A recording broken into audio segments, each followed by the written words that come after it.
save your documents correctly and turn them into the assignment in Google Classroom, you'll need to first take a screenshot of all of your files within your Google Drive folder. In order to have them all display at the same time, you'll need to zoom out by hitting Command minus a few times on your keyboard. And then when you see all 100 in your screen, you can take a screenshot by hitting Command-Shift-4 on your Mac. And then you'll activate the screenshot tool, hover up to the upper left-hand corner, click and drag around what you want to take a picture of, and then that will be saved to your desktop. You'll want to edit your best 5, so Command plus a couple of times to be able to see them better. Look for good composition, look for good clarity, contrast, creativity, and lighting. So I might download this one here, click on the 3 little dots at the top. Maybe I'll download a few others as well. Okay, so those are all going to be either on your desktop or in your downloads folder. So if you minimize this, we can open up Photoshop by going to the magnifying glass and typing in Photoshop. If you do not already have Photoshop on your computer by now, you'll want to go to the tech office and have them set it up for you because it is awesome. So I'm going to go File, Open one of those documents that I just saved under my Downloads folder. And I want to always make a copy of the background layer. I might want to go add like a camera raw filter and adjust any of these different levels here. Add some contrast, maybe bring out just the highlights or the shadows, add some texture.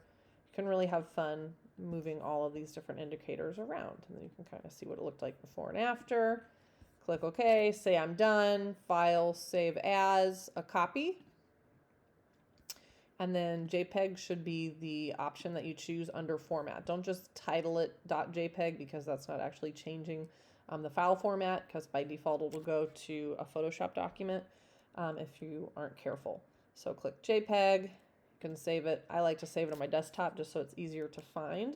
And then title it with your first and last name, and then what project it was from, and which number it is in the sequence of your final 5 to 10. So this might be Nature 1 or Nature 5 or Nature 4. And then go ahead and hit Save. Now, one thing I forgot to say that you do want to check is your image size and resolution. So if you go up to Image and then go down to Image Size, you can check right here. So we want the width to be 8 and the height to be around 10 inches. That's close enough. 300 pixels per inch. So that's just going to make it a higher quality image. Don't make it any higher than 300 because you don't need to. That's as high as you need it for print quality. Click OK. And there it is, my final shot. I'm going to save it again with those new dimensions. And see, by default, it goes to Photoshop format. I don't want that. And then JPEG is not an option until I hit Save a Copy. And now I can choose JPEG from the extensive list here. Kind of have to redo my steps. And again, choose the desktop. Now I should be good to go. Okay, so I do that with 5 different final photographs, and then say I'm ready to upload them into my Google Drive folder. So I'm going to go, let me think for a second. Let's find a class that I'm enrolled in as a student. So I can turn it in.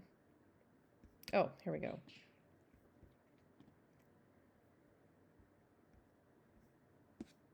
So I'm going to go to my nature assignment here as a student, few instructions, and up here, my work.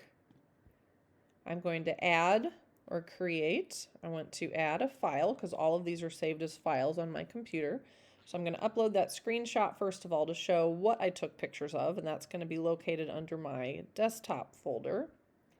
So right here, I can see that that's my screenshot I took earlier to show, oh wow, look at all the variety here. And I took several shots in a row of some similar things just to kind of demonstrate that I was there.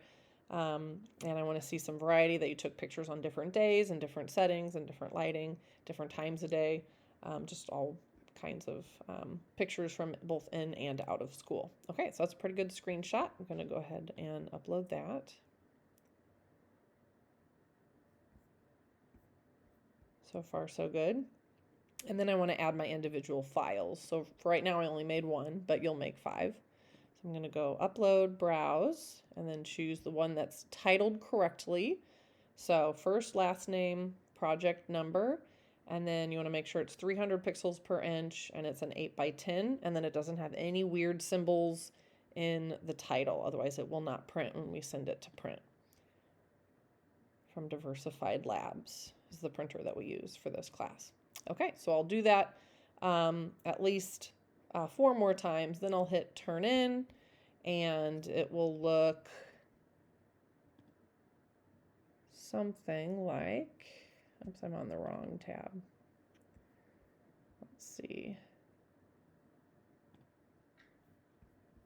Gotta find my tab again.